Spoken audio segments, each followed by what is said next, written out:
আজকে একাধিক জায়গায় 4 জায়গায় বোমা উদ্ধার হয়েছে। কারা কিভাবে এই বোমা কোথা থেকে আমরা আসছে? পুলিশ অবজারভারকে বলেছি দমকলের আইসি নিজে মস্তানদের মদত দিচ্ছেন আর আমাদের লোকজনের বিরুদ্ধে মিথ্যা মামলা জড়াচ্ছেন। সেজন্য আমরা চাই যে দাঁড়িয়ে সমস্ত বেআইনি অস্ত্র বেআইনি বোমা যা মজুদ আছে সেগুলো উদ্ধার হোক, যাতে শান্তিতে ভোট হয়, শান্তির জন্য। ঠিক আছে। আচ্ছা, বলছি সন্দেশখালীর একটা ভিডিও ভাইরাল হয়েছে, সেখানকার মণ্ডল সভাপতি গঙ্গাধর কয়াল সে নাকি একটা ভিডিও করেছে যে সন্দেশখালীর ঘটনা ষড়যন্ত্র ছিল, তৃণমূলের নেতাদের গ্রেপ্তার না করালে ভোটে লড়া যাবে না এবং সেখানে কিছুই করা যাবে না।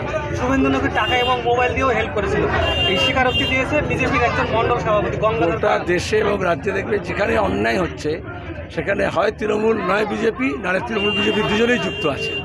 আর এখানে দাঁড়িয়ে আমরা মানুষকে দেখেছিলাম অন্যায়ের বিরুদ্ধে লড়তে, বিজেপি সেটাকে হিন্দু মুসলমানে ভাগ করতে চাইলো, এজন্য টাকা পয়সাও খরচা করলো এবং বিজেপি নিজের লাভ দেখতে গিয়ে গত 10 বছরে তৃণমূলের অপশাসন আরও বেড়ে গিয়েছে।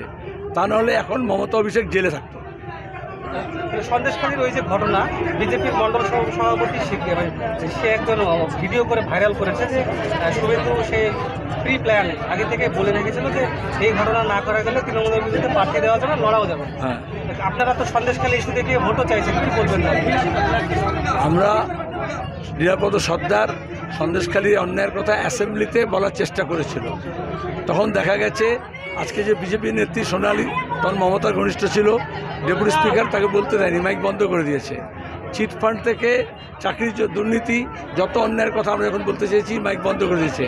আর মমতা ব্যানার্জি বিজেপিকে, শুভেন্দুকে, তৃণমূলকে দিয়ে এটা বিজেপি সাজিয়েছে, যার ফলে এখন বিরোধী শক্তিকে নতুন করে গড়ে তুলতে হচ্ছে।